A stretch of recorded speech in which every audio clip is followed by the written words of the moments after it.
the church fell silent.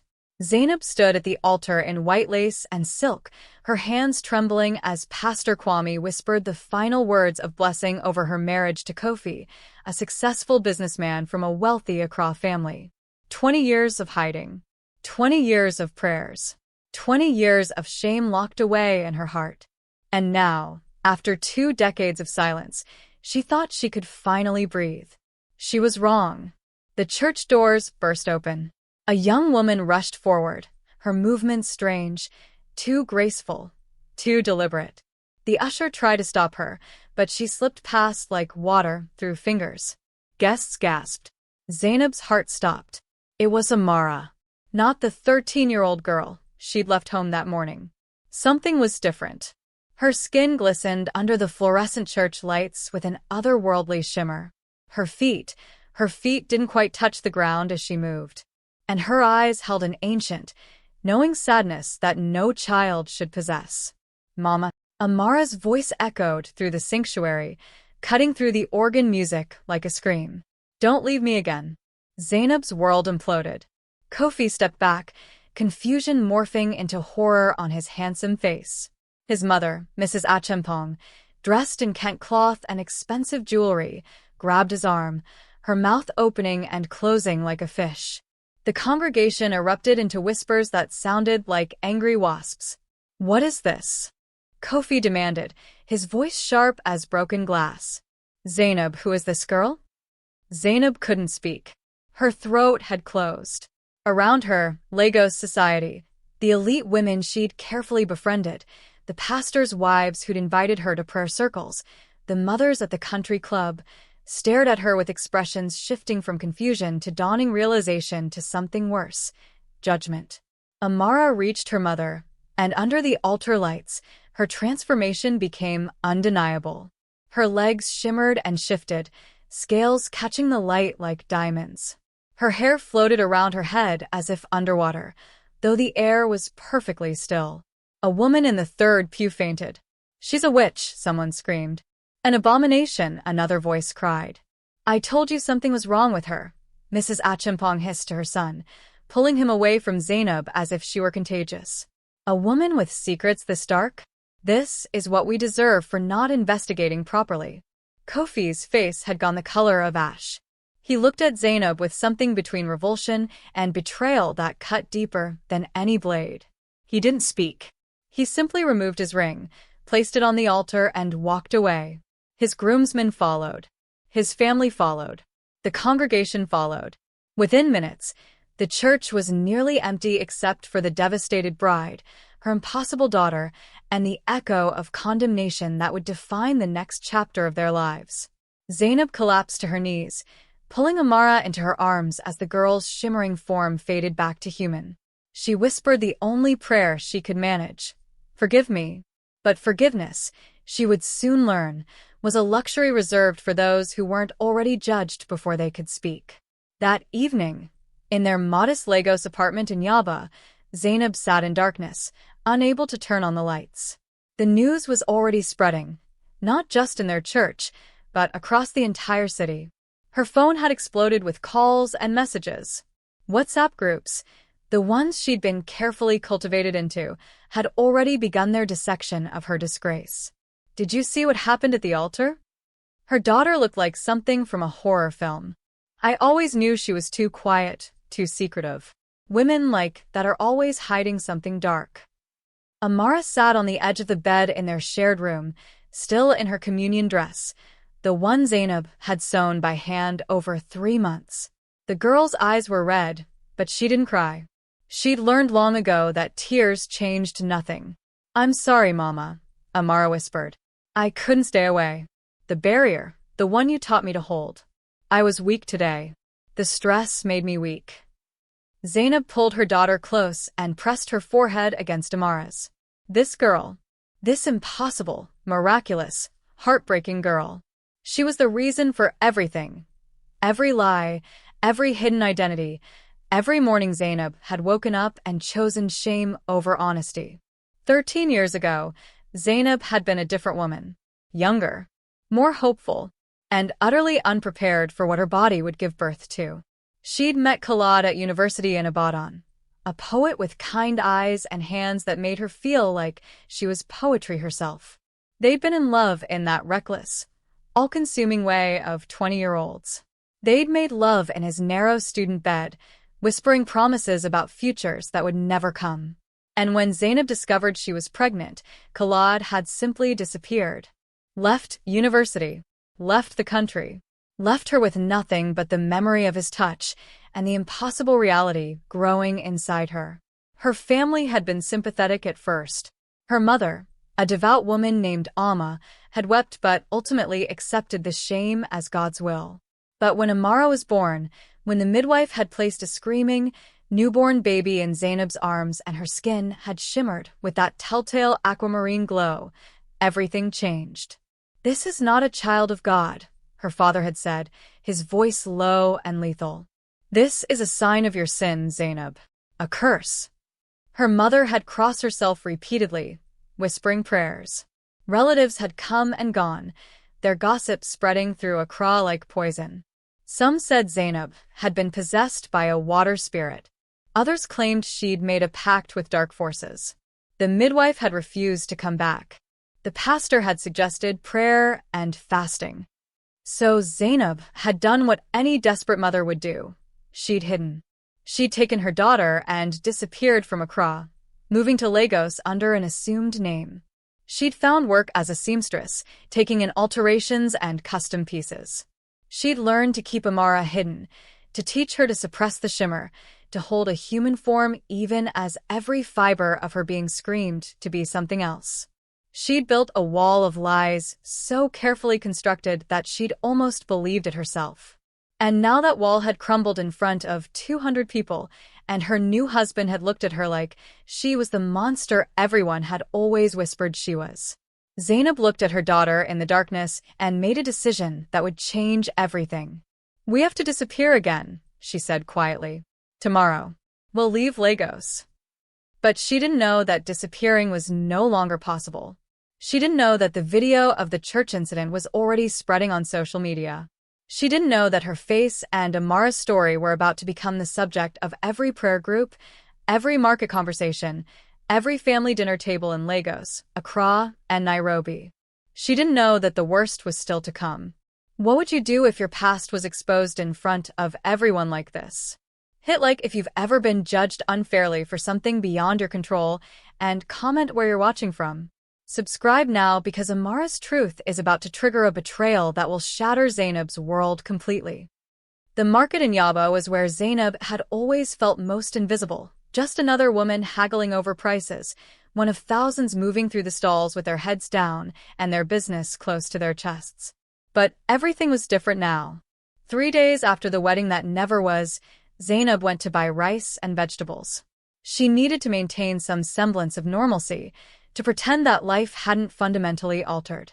Amara stayed home, hidden in the apartment as she always was, waiting for her mother like a prisoner in her own life. The conversation stopped the moment ZAINAB arrived.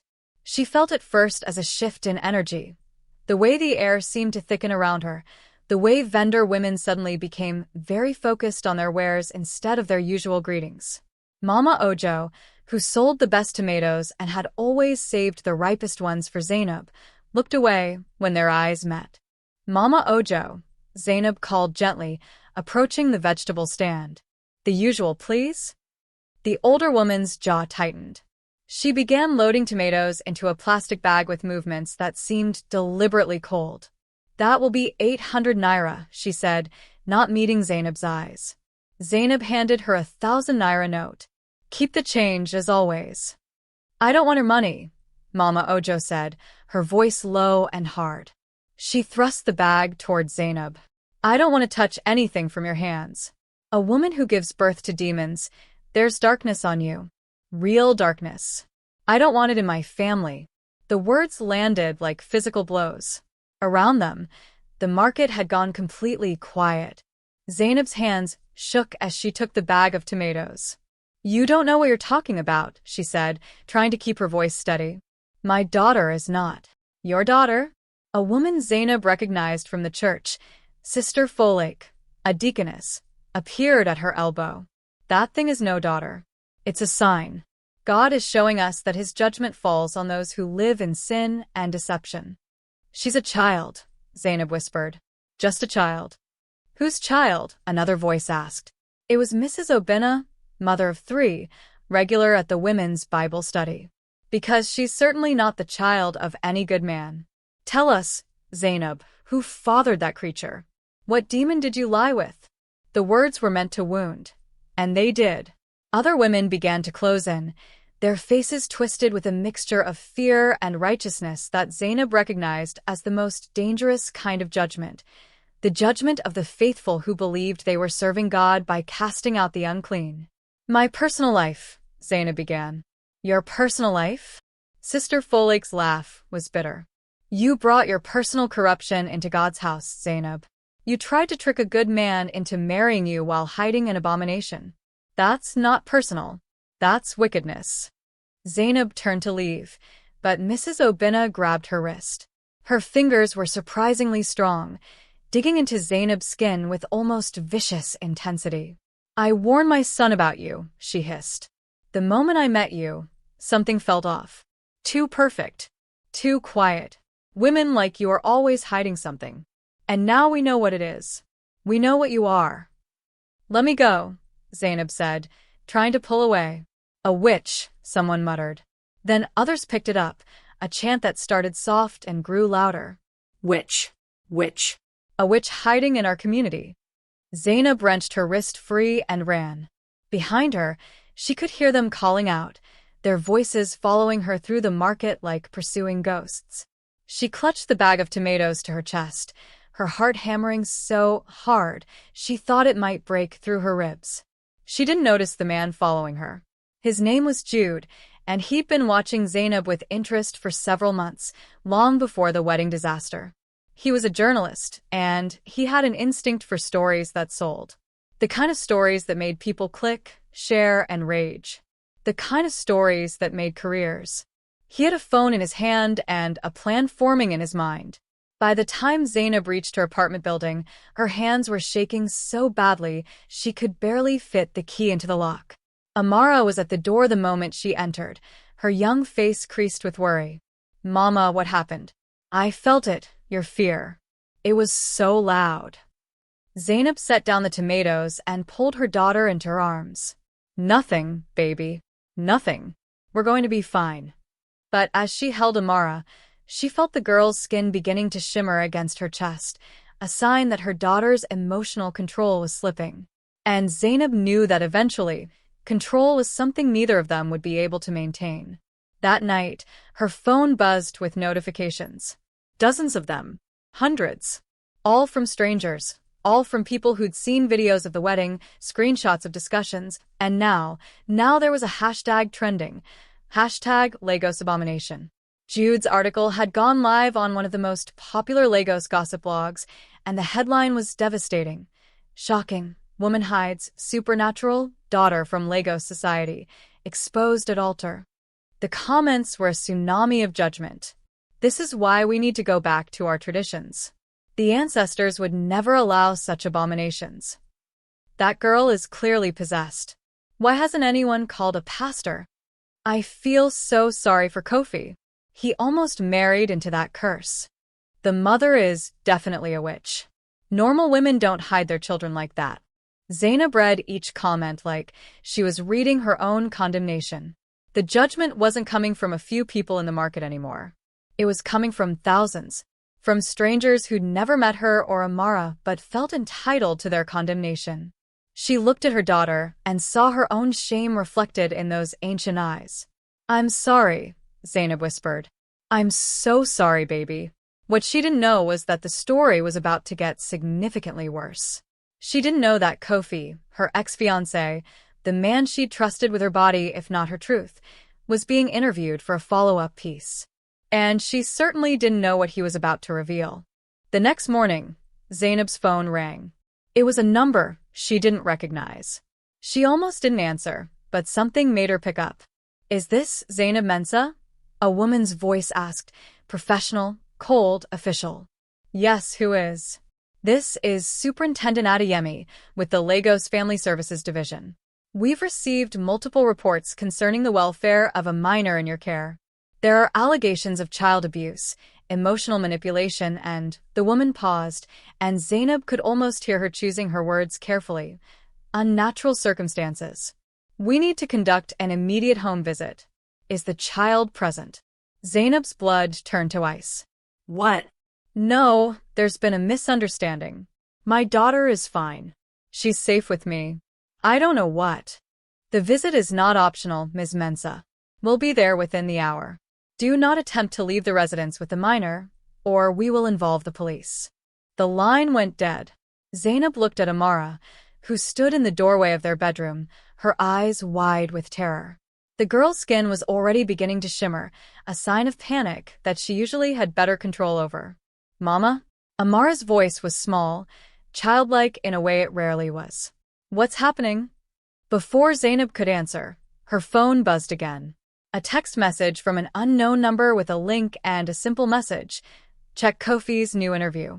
He's saying things. Bad things. This is just the beginning. ZAINAB's hands shook as she clicked the link. And there, in a video interview posted just hours earlier, was Kofi, her ex-fiancé, the man she'd loved enough to almost marry, sitting across from Jude the journalist, telling the world a version of events that was designed to destroy her completely. In the video, Kofi looked almost sympathetic. That was the cruelest part. He'd styled himself as the victim, the good man who'd been manipulated by a deceptive woman. He wore a blue shirt that ZAINAB recognized, the one she'd helped him choose at Lekki Mall, running her fingers over fabrics while he'd kissed her neck and whispered promises of forever. I trusted her completely, Kofi was saying to the camera, his voice heavy with practiced regret. I was ready to build a life with her, to take her into my family. And the whole time, she was hiding something so dark, so unnatural, that I still don't understand how she could live with the deception. Tell us about the night you discovered the truth, Jude prompted, leaning forward with predatory interest. Kofi paused, as if gathering himself. A week before the wedding, ZAINAB came to me in tears. She said she needed to tell me something important. I thought she was going to tell me she couldn't go through with the wedding or that she had cold feet. But what she told me was so much worse. ZAINAB's apartment suddenly felt too small, too airless. She couldn't stop watching. She told me, Kofi continued, that her daughter, the girl I thought was her younger sister, was not fully human, that there was something special about her, something that defied explanation. At first, I thought it was a joke or that she was mentally unwell. But then she insisted on showing me proof. He stopped, and on the video, Jude placed a comforting hand on his shoulder. The gesture made ZAINAB's stomach turn. What kind of proof? Jude asked softly. She had the girl demonstrate, Kofi said. Right there in her apartment. She showed me how the girl could change her appearance, how her skin could shimmer and shift, how her eyes could glow. She told me it was something genetic, something that ran through the family line. She said she'd hidden it her whole life because of the judgment and fear. ZAINAB felt Amara's presence at her back. The girl had come to watch the video too, and her breathing was ragged with emotion. And you chose not to tell anyone? Jude asked, as if this was the revelation that would change everything. I loved her, Kofi said, and here his voice cracked, a calculated crack, the kind an actor practices. I actually considered going through with it. Can you imagine? Marrying into a family with secrets like that? But I couldn't do it. I couldn't lie to my family. I couldn't pretend to be okay with something that violated every principle I believed in. Every principle? Jude leaned back slightly, inviting Kofi to elaborate. Yes. My mother raised me in the church. I believe in God's natural order. What ZAINAB was hiding, what her daughter is, that's not natural. That's not God's design. And ZAINAB lied to me about it. She tried to trap me into a marriage based on lies and spiritual corruption. The word corruption hung in the air like a curse. There's one more thing, Kofi added, and now his expression shifted into something harder, colder. I found out later from my mother's connections in Accra that ZAINAB has a history of this kind of deception. She disappeared from Accra years ago, and the rumors about her are dark. Very dark. Her family won't even speak her name. And I think people deserve to know who this woman is before she causes harm to anyone else. Zainab's legs gave out. She sank to the floor, her mind spinning. None of it was entirely false. That was what made it so devastatingly effective. Kofi had taken truths and twisted them into a narrative of corruption and danger. He'd taken her vulnerability and weaponized it. Amara knelt beside her mother, her young face showing an understanding far too mature for her years. He lied, Amara said softly. He lied about why you told him. You told him because you loved him. You told him because you were tired of lying. But the video didn't tell that version of the story. The video presented a woman who'd been manipulative and deceptive, a woman who'd tried to trick an honest man into marrying into spiritual corruption. Within hours, the video had been shared across every social media platform, every WhatsApp group, every church prayer circle in Lagos. The comment section filled with a new wave of judgment. This man handled it with such grace. At least he had the wisdom to leave before it was too late. I feel bad for him. Women like her are dangerous. That poor family. Thank God they found out before the wedding. Zainab's phone began to ring. Calls from numbers she didn't recognize. From her landlord. From the market vendors. From the church. The world had made a decision about who she was, and that decision was spreading like fire through dry grass. Then came the knock on the door. It was loud, authoritative, the kind of knock that police made. 2 officers stood in the hallway, their expressions professionally neutral. Behind them was a woman in a government blazer, Superintendent Adeyemi, presumably.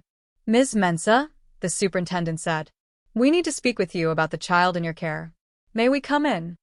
Zainab's mouth had gone completely dry. Of course. Please. As they entered the apartment, she felt the ground shifting beneath her. The law, the government, was now taking an interest in whether her daughter was safe. And in the court of public opinion, she'd already been declared guilty of endangerment. The superintendent sat on their worn couch and opened a tablet. We've received multiple reports, she began, reading from a list. Reports of child endangerment. Reports of spiritual abuse. Reports of possible human trafficking. And she looked up, her eyes hard. Reports that you may be keeping the child in a state of psychological imprisonment by forcing her to hide her supernatural condition. That's not. Zainab started to protest. I need to speak with the child alone, the superintendent interrupted. It's protocol. Amara was led into another room, and Zainab was left sitting with the officers, watching the seconds tick by like they were moments of her life being erased. Through the thin walls, she could hear Amara's quiet voice answering questions. She couldn't make out the words, but she could hear the resignation in her daughter's tone. When Amara emerged, the superintendent's expression had shifted into something more troubled. The child corroborates your account, she said carefully. She says you love her and that you've kept her hidden to protect her.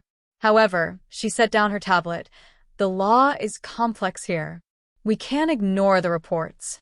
We need to conduct a more thorough investigation, which means the child will need to be placed in protective custody while we determine if this is a case of well-intentioned protection or actual harm. No, Zainab whispered. No, you can't take her. She needs me. It's temporary, the superintendent said, but her voice didn't sound convinced. Until we can complete our assessment and ensure the child is safe. Zainab looked at Amara, and she saw her daughter's face crumble. All the control, all the masks, all the careful performance of being normal that the girl had maintained for 13 years shattered in an instant. What Zainab didn't know was that Kofi had made a phone call the night after the wedding. He'd called his cousin who worked in the social services division. He'd provided names, details, and most importantly, he'd provided the narrative that would set this investigation in motion. Kofi had weaponized the very system meant to protect children to destroy the woman who'd hurt his pride by existing authentically. As the officers prepared to take Amara away, Zainab's phone buzzed with another message from Jude the journalist. Follow-up article going live in an hour. Exclusive. Government removes child from suspected abuser. What we know about the woman behind Lagos's biggest scandal. Your ex-fiancé is giving us full cooperation. A comment if you want to tell your side. Zainab stared at the message in disbelief. Kofi wasn't just destroying her reputation. He was actively participating in dismantling every part of her life. He was using the systems of law and media and social judgment to ensure that her disgrace was complete. As Amara was led away by the officers, the girl reached back toward her mother one last time, her eyes wide with a kind of fear that only a 13-year-old separated from the only parent she'd ever known could express. "Mama," she cried. "Mama, please." "I'm here, baby," Zainab called after her, her voice breaking. "I'm here. I love you. I love you." But her words couldn't stop her daughter from disappearing into a government vehicle while neighbors watched from their windows and Zainab stood alone in the doorway of her apartment, utterly destroyed. What she didn't know was that Amara's disappearance would trigger something unexpected, something that would change the trajectory of everything that came after. The detention center for minors was called Sunlight Home, which seemed cruelly ironic given that it was a concrete building on the outskirts of Lagos that rarely saw actual sunlight. Amara had been there for 4 days when it happened. She was in a room with 7 other children, some waiting for trial, some waiting for family reunification, some with no one to wait for them at all. Most of the other children avoided her. Word had spread about why she was here, the whispers about the unnatural girl, the creature from the church. The staff treated her with a mixture of fear and suspicion that made isolation feel like a weapon being used against her. But Amara wasn't thinking about the other children. She was thinking about her mother. Her mother, who was alone in that apartment. Who had lost her job because the seamstress shop owner didn't want to be associated with scandal. Who was being vilified across every social media platform. Who had done everything, given up everything, to protect her. And Amara's control, the careful barrier she'd been holding between her human form and her true nature for 13 years, was beginning to crack. It started with small things. The water in the detention center's pipes began behaving strangely, flowing in unusual patterns, pooling in defiance of gravity. The other children noticed, but said nothing. The staff attributed it to old plumbing. But it got worse. On the 4th night, one of the staff members, a cruel woman named Officer Chica, who'd made it her personal mission to punish Amara for her unnatural existence, came into the room with a water hose, claiming she was going to wash out the evil with a cold shower. Something in Amara broke. She didn't move. She didn't speak. She simply looked at the water, and the water obeyed her. The hose twisted in Officer Chica's hands, wrapping around her wrist like a living thing. The water shot out in a precise stream, not cold but scalding, forcing the woman to the ground. She screamed, and other staff came running, and in the chaos, Amara sat perfectly still, her skin shimmering with that telltale aquamarine glow that she'd spent 13 years trying to hide. The water released Officer Chica only when Amara allowed it to. Within hours, the story had spread from Sunlight Home to the social services office to the media. A new headline emerged: "Girl detained over supernatural abilities uses powers to injure staff. Authorities investigate bizarre incident." The narrative shifted. Suddenly, Amara wasn't a victim of abuse. She was a threat. A danger. Proof that Zainab had been keeping something genuinely threatening hidden from society.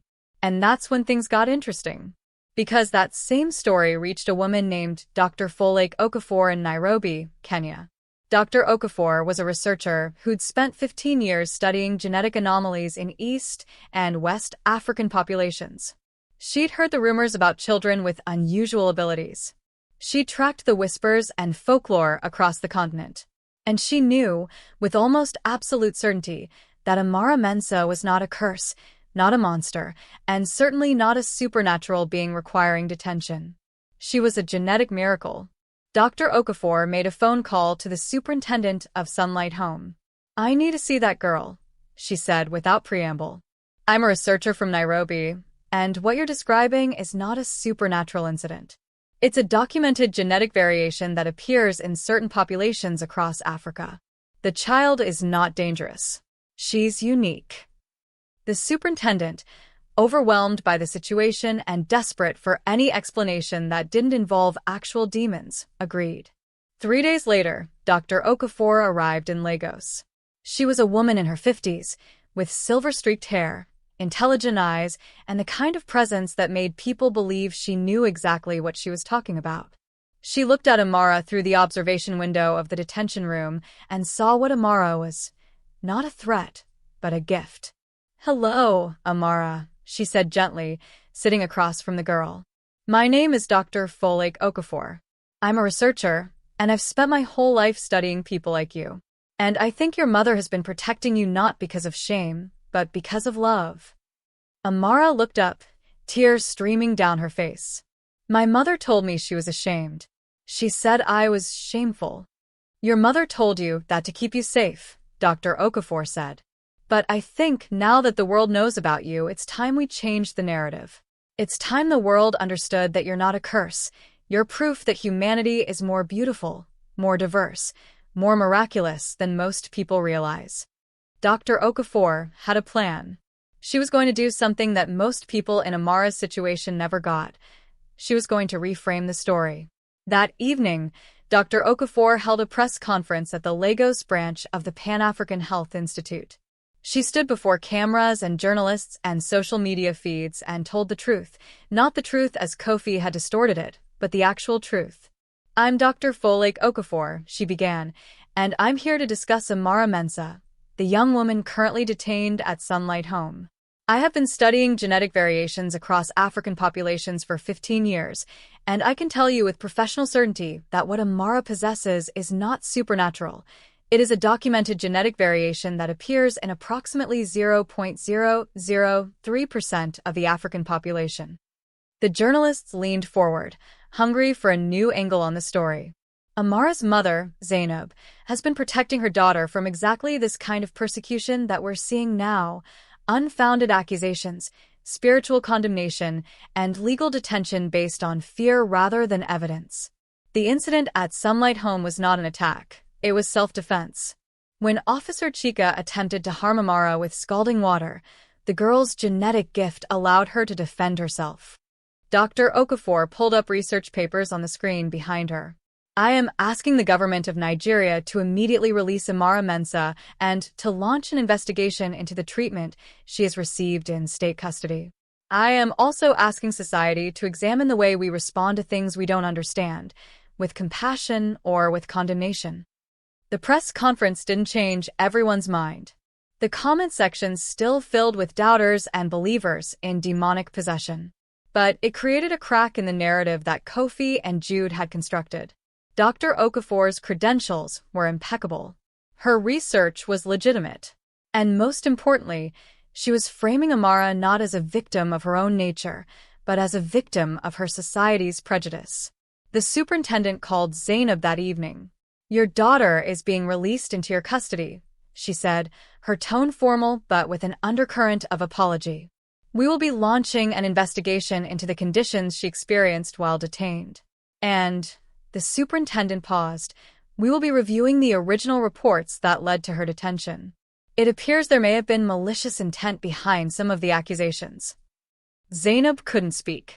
She simply wept, great, heaving sobs that came from a place so deep inside her that she hadn't known it existed. Her daughter was coming home.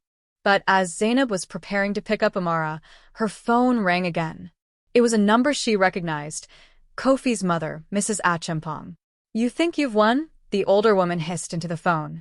"You think one interview from some Kenyan doctor changes what you are? What your daughter is? What do you want?" ZAINAB asked, her voice steady now, made strong by the fact that Amara was coming home. "I want you to know that this isn't over," Mrs. Achempong said coldly. "My family has resources. Legal resources. I'm filing a petition with the court to have your daughter classified as a public health threat. I'm organizing the church. I'm calling every television station. You may have fooled Dr. Okafor, but you haven't fooled Lagos society. And we don't forgive women like you." The line went dead. ZAINAB sat in the darkness of her apartment, the phone in her hand, and realized that victory was not permanent. That exposure could be reframed but not erased. That some battles were never truly won, they just shifted shape. Dr. Okafor had helped her fight back. But Mrs. Achampong was right about one thing. The war was far from over. And ZAINAB had no idea what her true enemy was actually planning. The courtroom in Lagos felt designed to intimidate. High ceilings, mahogany benches, the kind of austere authority that made ordinary people feel small. ZAINAB sat at the defendant's table, not literally a defendant, but she might as well have been. The petition filed by Mrs. Achampong had created a case, State of Lagos versus Amara Mensah and guardian ZAINAB Mensah. The charge was vague but damning. Danger to public health and safety related to uncontrolled anomalous biological function. The judge was a woman named Justice Sidani, a woman in her 60s with steel in her eyes and the kind of patience that came from 20 years of listening to people's worst arguments. She'd already warned the courtroom that she would not tolerate what she called superstitious nonsense dressed up in legal language. Mrs. Achampong sat 3 rows back with a team of lawyers. She'd invested significant money in this case, not because she believed Amara was a genuine threat, but because she believed that a prolonged legal battle would destroy ZAINAB through exhaustion and fear. ZAINAB had something Mrs. Achampong hadn't counted on: Dr. Okafor. The doctor sat beside ZAINAB's lawyer, a scrappy young man named Chudi who worked for the Legal Action for Marginalized Populations group. They couldn't afford much, but they didn't need to. They had truth, documentation, and the kind of moral clarity that sometimes, occasionally, actually mattered in court. The prosecution presented their case first. They brought in expert witnesses, people with impressive credentials, but questionable reasoning. A psychologist who claimed Amara showed signs of extreme psychological instability. A spiritual advisor, yes, actually allowed to testify, who suggested that Amara's abilities indicated demonic possession. A social media influencer who read emotional testimonies from people who claimed to have been harmed by Amara's existence. It was theater designed to create doubt rather than prove a crime. Then it was Dr. Okafor's turn. She stood and presented her research with the kind of methodical precision that made the courtroom go quiet. She showed genetic maps. She presented peer-reviewed studies. She showed video evidence of Amara's abilities being used defensively, not offensively. Your Honor, Dr. Okafor said, I have studied genetic variation across African populations for 15 years. What Amara Mensah demonstrates is not a public health threat. It is proof of human diversity. The ability to control water, to shift molecular density, these are gifts. They should be studied and celebrated, not criminalized. The prosecutor stood up. Dr. Okafor, isn't it true that you have a financial interest in this case? That your research could be significantly funded if Amara is classified as a unique genetic variation rather than a threat? Objection. Chudi shouted. Your Honor, that's a clear attempt at character assassination without evidence. Sustained, Justice Sidani said sharply. The prosecutor will refrain from that line of questioning. But the damage was already done. Doubt had been planted. Then came the moment that changed everything. ZAINAB's lawyer called a witness that nobody expected. Officer Chika, the staff member from Sunlight Home who'd been scalded by water during the incident with Amara. Officer Chika walked to the stand with visible hesitation. She'd been subpoenaed, forced to testify, and she clearly didn't want to be there. But as she sat down and was sworn in, something shifted in her demeanor.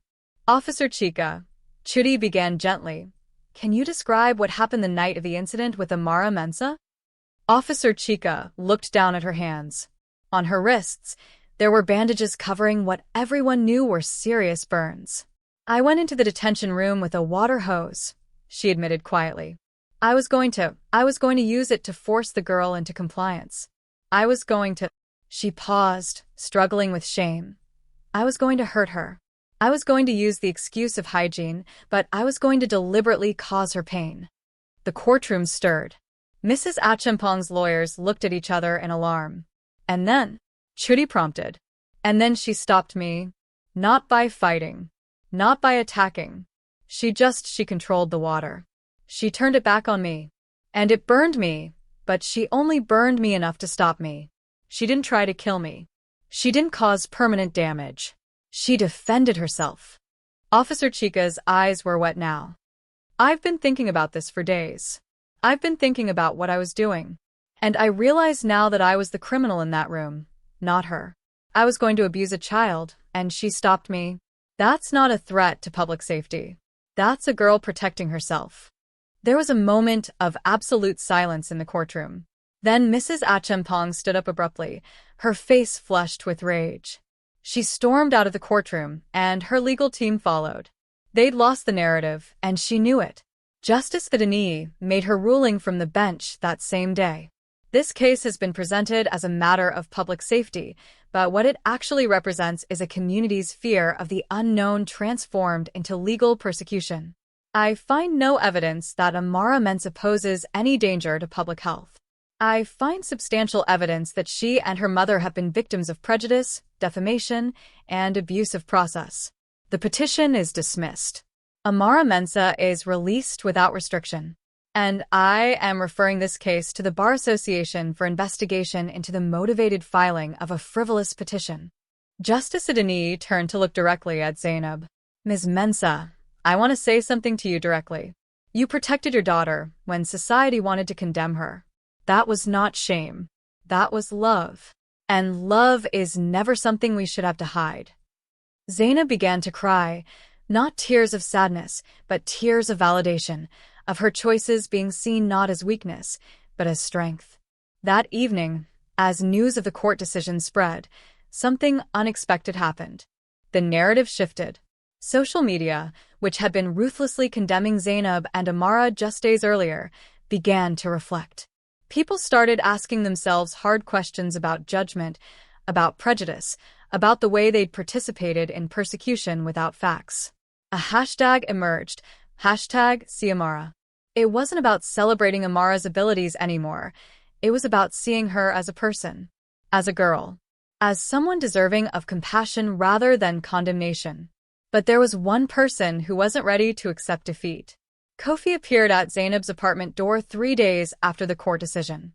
He looked diminished somehow, smaller than he'd appeared before, as if the collapse of his narrative had physically shrunk him. I want to apologize, he said, his voice hollow. ZAINAB didn't invite him inside. She stood in the doorway, Amara behind her, watching this man who'd tried so hard to destroy them. I was angry, Kofi continued. I felt humiliated. I thought if I could control the story, if I could make sure everyone saw it my way, then somehow that would make what I did feel justified.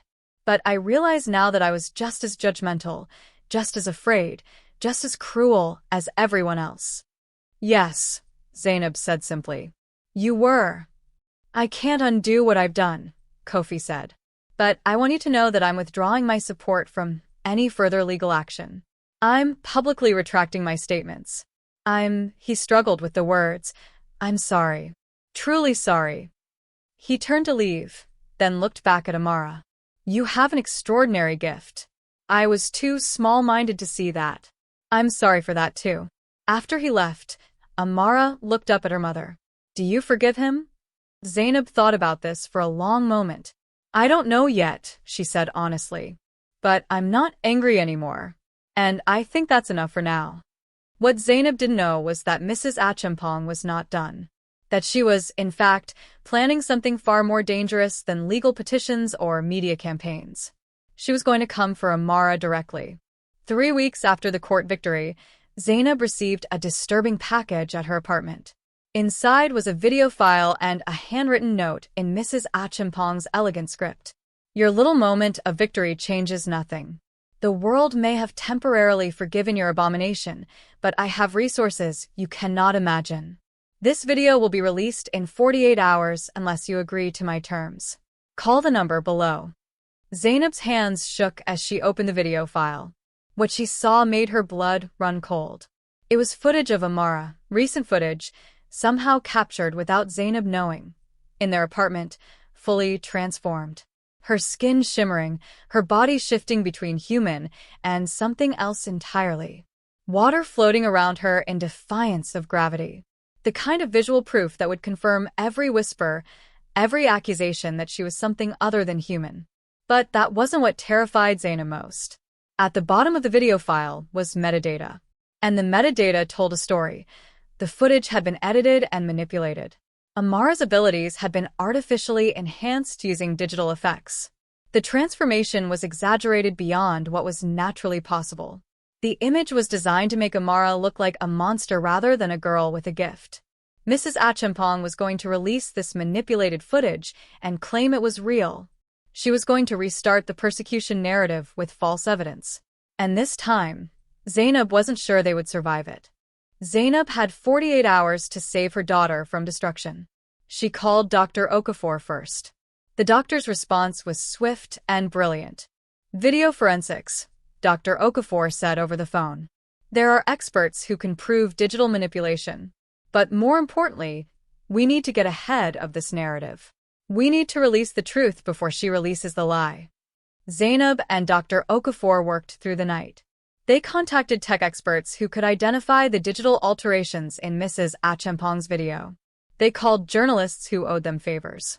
They prepared a comprehensive statement explaining the manipulation, the motive, and the coordinated attack. But that wasn't enough. They needed something more powerful. They needed Amara. The next morning, Dr. Okafor made a request that shocked ZAINAB. I think it's time your daughter told her own story. Not as a victim. Not as a victim of persecution. But as a girl who's tired of letting other people define who she is. ZAINAB looked at her 13-year-old daughter and saw the weight of her entire life pressing down on those small shoulders. Baby, you don't have to do this. You don't have to put yourself out there like this. But Amara stood up, her young face showing a determination that broke her mother's heart and made her incredibly proud at the same time. I'm tired of hiding, Mama, Amara said. I'm tired of being ashamed. I'm tired of letting people like Mrs. Achampong decide what I'm worth. So yes, I want to tell my story. That afternoon, Dr. Okafor organized a live-stream interview with Amara. Not through a news organization. ZAINAB and Dr. Okafor didn't trust traditional media to handle this correctly. Instead, they used YouTube, streaming directly to the millions of people who'd been following Amara's story. Amara sat in front of the camera, her young face calm, and began to speak. My name is Amara Mensah, she said, her voice steady despite her obvious nervousness. I'm 13 years old. I live in Lagos with my mother, ZAINAB MENSAH. And I have an ability that most people don't understand. She paused, breathing deeply. For my whole life, I've been taught to be ashamed of this ability. My mother taught me to hide it not because she was ashamed of me, but because she was afraid of what people would do if they knew the truth about me. She was right to be afraid. You've all seen what happens when the truth comes out. Judgment, condemnation, detention, abuse. Amara's hands began to tremble slightly, and the water from the glass beside her rose up, hovering in a perfect sphere above the table. The camera captured it all. This is what I can do. I can control water. I can shift my molecular density. I can do things that science is still trying to understand. But here's what's important. I'm still just a girl. I still love my mother. I still want friends and school and a normal life. My abilities don't make me a monster. But the way you've treated me because of those abilities, that's what's monstrous. Amara set down the water carefully. It splashed back into the glass with deliberate gentleness, demonstrating control, not danger. I'm also here because someone has tried to manipulate you all with false evidence. They've taken video of me and digitally altered it to make me look like a threat. They've done this because they want to hurt my mother and me. I'm releasing the original, unaltered video right now, along with a technical analysis proving the manipulation. Dr. Okafor appeared on screen and displayed the forensic evidence. The difference was stark. Mrs. Achampong's version showed Amara as a grotesque, monstrous creature. The original showed a girl with remarkable abilities, but still unmistakably human. I'm also here to say something to the woman who's been attacking us, Amara continued, and her voice took on a new strength. Mrs. Achampong, I forgive you. Not because what you've done is okay, it's not. But because holding on to anger at you would hurt me more than it hurts you. I'm going to be free now, whether you let me or not.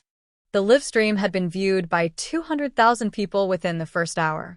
By evening, it had been viewed by over 2 million. And something unexpected happened. People began to share their own stories. Women shared stories of being judged unfairly. Mothers shared stories of protecting their children from prejudice. LGBTQ+ individuals shared stories of hiding their true selves. People with disabilities shared stories of being seen as threats rather than people. The comments section became a conversation about judgment, fear, and the human need to ostracize what we don't understand. A hashtag emerged. Hashtag see the person. It wasn't specific to Amara anymore. It was about seeing the person behind the fear, the judgment, the narrative. The next day, the government of Nigeria issued a statement. Minister of Health Dr. Adebayo held a press conference announcing a new initiative, the African Genetic Variation Research Center, to be established in Lagos under Dr. Okafor's direction, to study and support individuals with genetic variations like Amara's. Amara Mensah will not be prosecuted, studied without consent, or persecuted in any way, Minister Adebayo said firmly. Instead, she will be offered opportunities to work with researchers to better understand her abilities and their potential applications. The government of Nigeria recognizes that this young woman is not a threat, she is a resource. She is proof of human possibility. ZAINAB watched the press conference from her apartment, tears streaming down her face. Amara was watching too, from her window, looking out at Lagos, the city that had condemned her and that was now slowly beginning to see her. But the most powerful moment came 3 days later, when Dr. Okafor arranged for a very special visit. A group of girls arrived at ZAINAB and Amara's apartment. 15 of them, ranging in age from 8 to 16. They'd all been referred to Dr. Okafor by parents, by governments, by NGOs, girls with abilities, girls who'd been hidden, girls who'd been ashamed. Some could heal injuries with their hands. Some could predict weather changes. Some could see emotions written in colors around people. Some could do things that didn't fit into any rational framework. All of them had been taught to hide, to be afraid, to be ashamed. Dr. Okafor brought them together in a living room that suddenly felt too small for all that potential. "This is what we're building," Dr. Okafor said, looking around the room at all these girls. "Not a prison. Not a laboratory. A community. A place where you can be yourself without apology." Amara looked at these other girls, and for the first time in her life, she didn't feel alone. She wasn't the only one. She wasn't the aberration. She was part of something larger, something beautiful, something that the world had been afraid to acknowledge, but that had always existed. The final moment came on a Sunday, exactly 1 month after the courthouse victory. ZAINAB received a letter.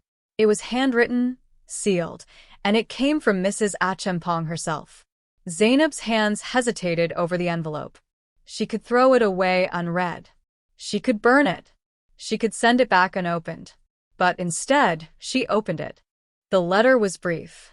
"Ms. Mensah, I have spent the last month watching my granddaughter struggle with anxiety. She's been watching all of this on the news, and she's been afraid.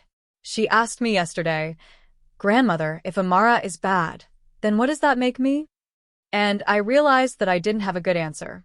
My granddaughter has abilities too, nothing as visible as your daughter's, but gifts nonetheless. And I have been teaching her to be ashamed of herself because I was ashamed of my own fear. I cannot undo what I have done. But I can tell you that I have withdrawn all support from any further legal action. I have also asked my granddaughter to apologize to Amara personally. I don't expect your forgiveness. But I want you to know that I understand, now, what you were trying to do when you protected your daughter. I was trying to protect my granddaughter too. I was just doing it all wrong." It was signed simply, Mrs. Achempong. ZAINAB read the letter 3 times. And though she didn't forgive, she understood. She understood that fear makes people do terrible things. She understood that judgment often comes from our own pain. She understood that redemption was possible, not for her enemies, necessarily, but for herself. She could be redeemed from the shame she'd carried. That evening, she sat with Amara in their apartment, and for the first time, she told her daughter the full story. "I was so afraid," ZAINAB said. "When you were born, I was terrified. Not of you, of what people would do to you because of you. So, I taught you to hide. I taught you to be ashamed. And I'm sorry for that, baby. I'm so sorry. Amara took her mother's hand. But you also taught me that love was worth protecting. That being yourself, even when it's dangerous, is worth it. You taught me resilience, Mama. Even if you didn't mean to. ZAINAB pulled her daughter close and realized something profound. The shame she'd carried for so long wasn't hers to carry anymore. It belonged to the system that had taught her to hide. It belonged to the society that had judged her. It belonged to the fear that had consumed her. She was free now. Not because everything was perfect. Not because judgment had ended. Not because the world had suddenly become a safe place for different people. But because she'd stopped letting shame be the lens through which she viewed herself and her daughter. 2 years later, the African Genetic Variation Research Center had become a reality. Located in a beautiful compound in Lekki, it employed researchers, educators, and counselors. It supported 43 girls with various abilities, providing them with education, community, and resources. Amara was 17 now. She was in secondary school, doing brilliantly in science and literature. She'd written an essay that was published in a prestigious journal about resilience and identity. She was, by all measures, thriving. ZAINAB worked as a counselor at the research center, helping newly discovered girls and their mothers navigate the journey from shame to acceptance. She'd started therapy, processing the trauma of her own childhood in Accra, the judgment she'd internalized, the shame she'd carried for 20 years. One day, a new family arrived at the center. A mother and a daughter, newly outed, terrified. The mother looked at ZAINAB with desperate eyes and asked, "Does it get better?" ZAINAB thought about everything her family had endured. The public humiliation, the betrayal, the detention, the legal battles, the media circus. All of it. "Yes," ZAINAB said, taking the woman's hand. "It gets better. Not because people stop judging, they don't. Not because the world becomes perfect, it won't. But because you stop accepting their judgment as truth. Because you learn to define yourself instead of letting others define you." She looked at Amara, who was helping the new girl understand that her abilities were gifts, not curses. She watched her daughter with pride so overwhelming it brought tears to her eyes. "It gets better," ZAINAB repeated, "because you learn that your worth was never dependent on other people's approval in the first place." The mother wept with gratitude and hope. And in that moment, all the pain, all the judgment, all the betrayal and shame and fear that ZAINAB had endured transformed into something else. It became wisdom. It became compassion. It became a bridge that could help others cross from darkness into light. She had survived. Her daughter had survived. And in surviving, they had learned to thrive. What an incredible journey of redemption and resilience. Thank you so much for watching this emotional story with us. If this story moved you, please like, subscribe, and share it with someone who needs to hear about the power of maternal love and the courage to be authentically yourself. Comment your thoughts in the section below. Have you ever had to hide who you really are? We'd love to hear your stories. And don't forget to turn on notifications so you don't miss the next K-Smart's Mythic Tales story. This story was about family values, about standing firm when everyone judges you, and about how love, true love, is always worth fighting for. Thank you for being part of Amara and ZAINAB's journey. Amara walked across the stage to receive her diploma from the University of Lagos, graduating with honors in molecular biology. In the audience, ZAINAB cheered louder than anyone else, tears of pride running down her face. Amara had decided to use her unique understanding of genetic variation to pursue research herself. She was going to dedicate her life to helping girls like her, girls who were different, girls who'd been taught to hide, girls who could change the world if they were just given permission to be themselves. After the ceremony, they stood together outside the university auditorium, the Lagos sun warm on their faces. "Do you have any regrets?" Amara asked her mother. ZAINAB thought about the question carefully. "No," she said finally. "I regret the shame I carried. I regret that I taught you to be ashamed. But I don't regret protecting you, fighting for you, or choosing you when it would have been easier to abandon you. Those choices were the best ones I ever made."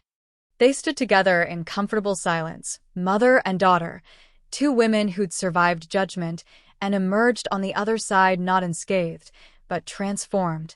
"Mama?" Amara said softly. "Yes, baby. Thank you for not letting them break us." ZAINAB pulled her daughter close and whispered the only truth that had ever really mattered. "I would protect you until the end of the world, Amara. I would choose you every single time." And in that moment, under the Lagos sun, surrounded by the bustle of a city that had once tried to destroy them both, they were finally, truly free.